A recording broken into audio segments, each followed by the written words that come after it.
What the hell are the Red Sox going to do on Saturday? We are going to talk about that in today's edition of the Red Sox Rundown because Richard Fitz is officially on the IL, and in his place, they called up Jovani Moran. I still don't understand that move, but we're going to talk about it in today's video. Before we do that, though, the guy in the comments that talked about me begging for subs is going to be real mad right now because we reached our goal of 5,000 subscribers. Thank you all so much for taking the time to hit that big red button and joining the community here at the Red Sox Rundown. We're never satisfied. 6,000 is now on the table. That is where we're headed next. If this is your first time watching a video, make sure you hit that subscribe button and join the family today. I really do appreciate it. Now it's time for 14 to 15 more minutes of Red Sox talk. Richard Fitz was placed on the 15-day IL yesterday with right arm neuritis, which is some sort of nerve, something that makes the arm, it has sharp pain in the arm. I'm not a doctor, it's a whole thing. Basically, what I'm trying to say is he's not going to be pitching for the next 15 days. And to fill his spot, the Red Sox made a move that I'm still kind of scratching my head about. They recalled Jovani Moran from Worcester back up to the roster. I don't get it. I feel like there was probably a better option than that because Moran got demoted because he wasn't pitching good. And, you know, I've been talking over the last week or so about net positives and net negatives. Bringing up Fitz, replacing Moran with Fitz, was a net positive. And I get Fitz is going on the IL. There's nothing you can do about that. But Moran is clearly a net negative.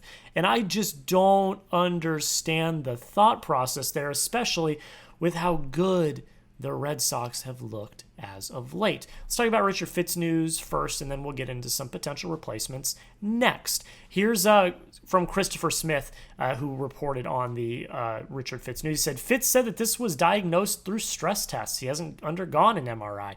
He's remained here with the Red Sox for the rest of the series, then we'll get checked out in Boston on Friday. Tim Healy had a little bit more. He says Fitz said he doesn't know much about the condition, and we'll see the team doc on Friday. He was diagnosed with the neuritis because there was nothing else it could be after the strength test.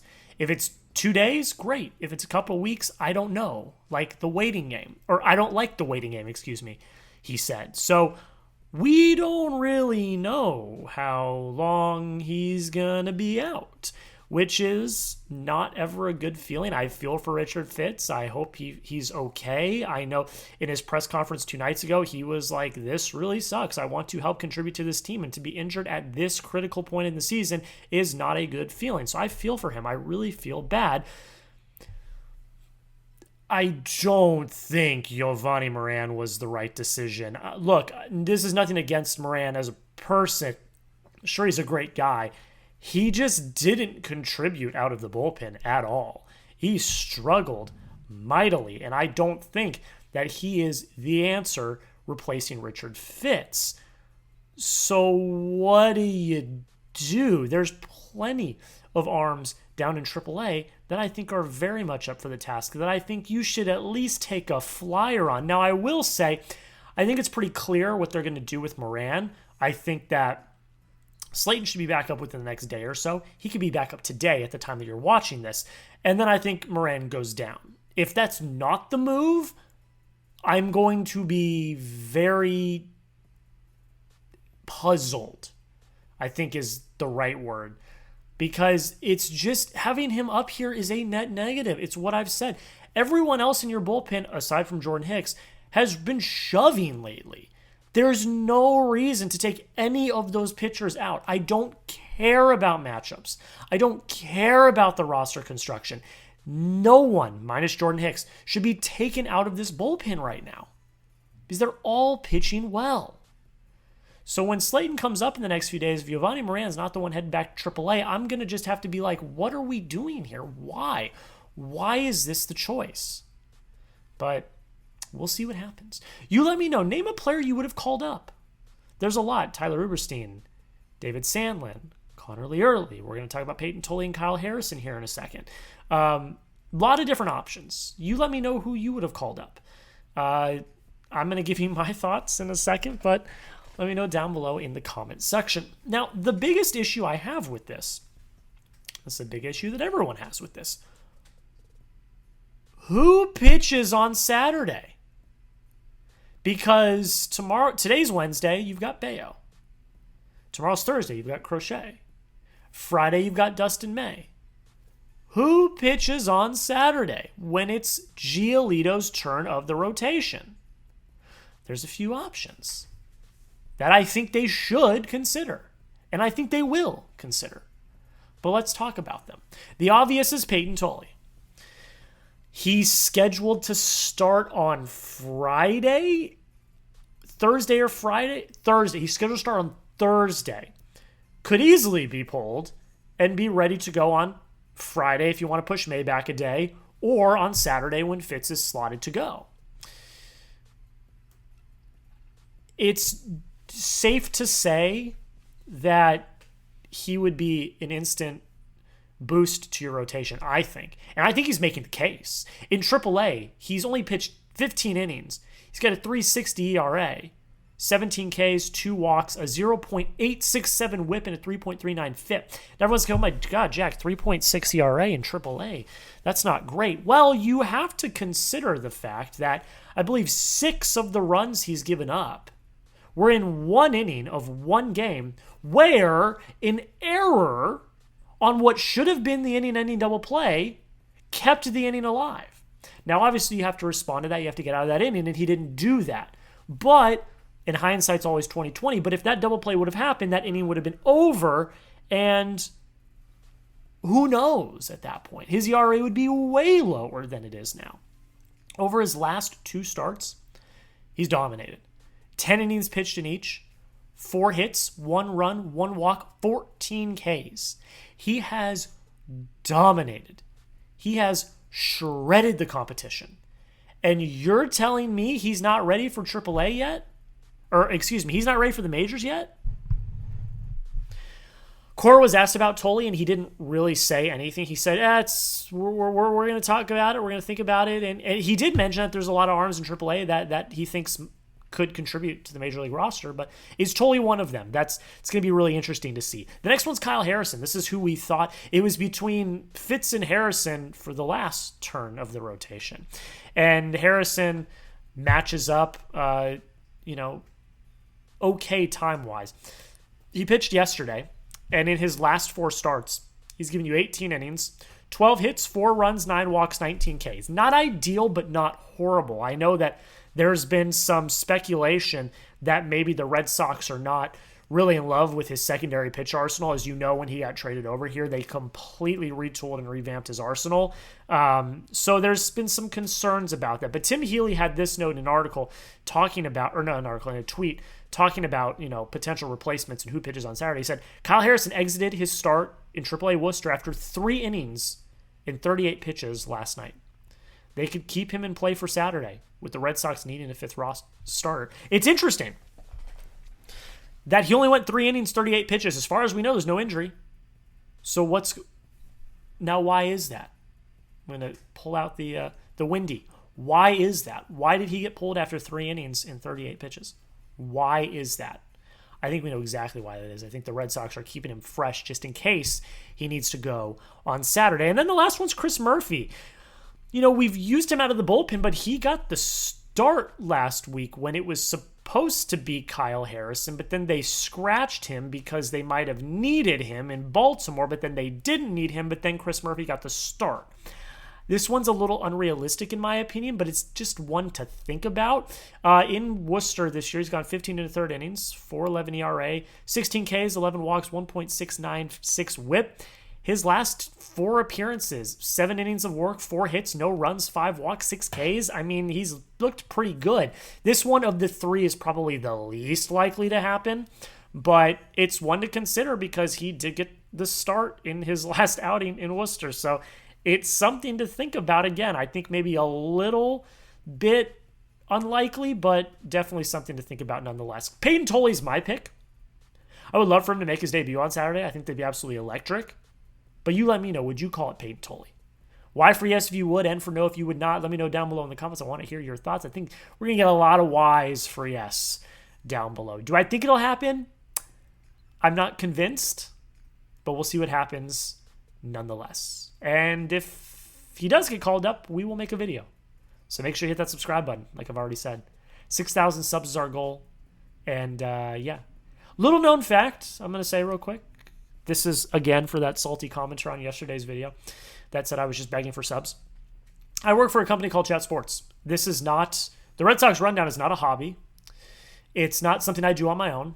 I work for a media company called Chat Sports. We have 40 plus YouTube channels covering teams in the NFL, teams in the NBA, college football teams. The Red Sox Rundown is the first baseball channel we have at Chat Sports that I petitioned for 4 years to start. So there's a reason why I ask for you guys to subscribe in every video, because this is my baby. And not only that, it is my job that I get paid to do. So please forgive me if in a 16-minute video I take 1 minute to ask you to hit that sub button, because my job is on the line. So I would appreciate your attention to the matter. So hit that subscribe button if you haven't already. All right, that was for one comment. I know you guys didn't want to hear that, but let's talk about some brighter pastures. Let's talk about some good news. The Red Sox beat the Orioles 5-0. They guarantee a split. You got Bayo on the mound today, Crochet on the mound tomorrow. I feel really good about a series win. And Lucas Giolito shoved. I mean, that's really the story of the game. He gives you 8 innings, 4 hits, no runs, 1 walk, 8 Ks. He was filthy last night. He looked phenomenal, and I tweeted it out. Go follow me on Twitter at JackLottery. Link in the comments in the description down below. I tweeted out, I said, that is a start that a number 2 level ace will give you. That is that type of start. He absolutely dominated, and it was so awesome to see. And then all you needed was Justin Wilson in the ninth. Got a little chippy there. Got a few base runners on with Gunnar Henderson up with a chance to give him the lead, I think it was at that point. But Wilson got out of it, which was really great to see, and the Red Sox walk away with the dub. Offensively, 9 hits, 11 Ks. Kyle Bradish coming back from Tommy John, his first start. He low-key shoved. He also shoved. He struck out 10. You just happened to score a few runs. David Hamilton and Trevor Story with 2 solo home runs. Trevor Story's 200th career home run, so congratulations to him. David Hamilton also had a clutch kind of little chop bunt in the 8th to get a very key insurance run, and then you score 2 in the 9th on some really ticky-tack, like error-like play. Like the Orioles, just bad plays by the Orioles, so that was kind of funny. But you did what you needed to do. You got the dub. Roman Anthony goes 2 for 4. Trevor Story goes 2 for 4. David Hamilton goes 2 for 3. I mean, Hamilton, since coming up, has been pretty damn good, which has been really awesome to see. More consistent playing time, more time in the lineup. He's able to kind of get more comfortable, which is great to see, because you never want, like we get angry at these players for not performing well, but you want them to perform. That's why you get frustrated, because you see the potential. It's the same with David Hamilton. We were all roasting David Hamilton. We were all saying, "Oh my gosh, let's get this guy off my team. He's horrible." But when he's doing this, this is the potential we've seen from him in the past. So, I'm super happy that he's performing well. Great. Keep performing well. And it's really, really great to see. The Red Sox get the dub. 73-60, so you're 13 games above 500. You look absolutely fan-freaking-tastic. Let's look at the scores around the league, and I just saw a spicy one, folks. Let me make sure that my eyes do not deceive me. I think the Blue Jays are about to lose a ball game, ladies and gentlemen. The Twins are up 7-4 in the top of the ninth. Now, I don't want to jinx it, but you might gain a game in the division tonight, which would be really awesome to see. More scores throughout the league. The Guardians win, so that's a team to look out for. They have kind of fallen out of the division race, though. The Mariners are down 5-0 on the Padres. That's pretty nice. The Rangers are up 6-0 on the Angels. Their season's kind of cooked. The Royals are losing 4-2 to the White Sox in the top of the ninth. They got 2 runners on with only 1 out, so that one's getting a little spicy as well. And then like I said, the Twins are up 7-4 on the Blue Jays, top of the ninth. Yankees are going to win. They're up 5-1 in the top of the ninth on the Nationals. A lot could happen tonight. By the time you watch this, you'll know where the standings lie. The Red Sox game was the first game to end tonight, so I can't really report on the standings because most of the games haven't ended yet. But you're looking good. I think you're going to create a little bit of cushion. I think you might. It looks like you might gain a game in the division, so you'll be 4 back. Not impossible. Unlikely, but not impossible. You're setting yourself up really nicely for September. If you can walk into September with even more of a cushion in the wild card and looking a little spicy in the division, it's going to be a very interesting September to say the least. And you're also tied with the Yankees in run differential, but I don't think that is updated for New York's game yet. So they're going to hop back up in front. But you let me know, do the Red Sox win this series? Just comment yes or no down below in the comments. I think they do. You've got Bayo and Crochet. I think it's hard to lose both of those games. If they do, I'll eat crow and say I'm an idiot. But I think it's very hard to lose those 2 games. So you let me know, yes or no, do the Red Sox win this series against the Orioles? Go follow me on Twitter. Already kind of semi-shouted it out. I live tweet every game. I'm constantly tweeting my thoughts on the Sox. So go follow me on Twitter. That link's in the comments and description of today's video. That's it, guys. Good night to be a Red Sox fan. We got some injury news, which is not great. But they won a game. It looks like a lot of teams are going to lose, which is really nice to see. And yeah, we go again later today. That's it, guys. Thank you all so much for watching. I appreciate you all for taking the time to click on today's video. I hope you all have a great rest of your day. And until next time, go Sox.